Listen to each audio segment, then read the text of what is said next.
How to redeem Walmart gift card online. Hey everybody, welcome back to our channel. In today's video we're going to learn how we can redeem a Walmart gift card online, so make sure to stick with me till the end. Now, redeeming a Walmart gift card online is actually quite very simple. Open up walmart.com, log into your account, add the products that you want to buy to your cart, then tap the cart icon from the top right hand side of the screen. Now simply go to the checkout process by simply tapping on continue to checkout.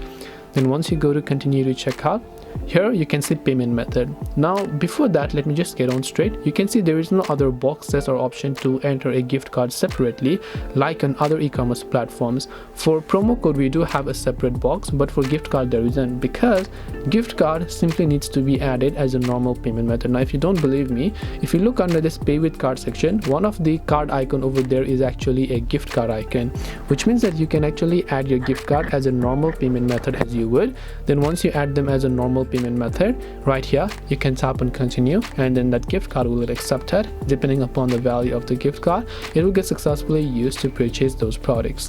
This way you should be able to use and redeem a Walmart gift card online. Hope this video was very helpful. If you have got any questions, feel free to also leave them down below. Thank you for watching till the end, and see you soon in the next video.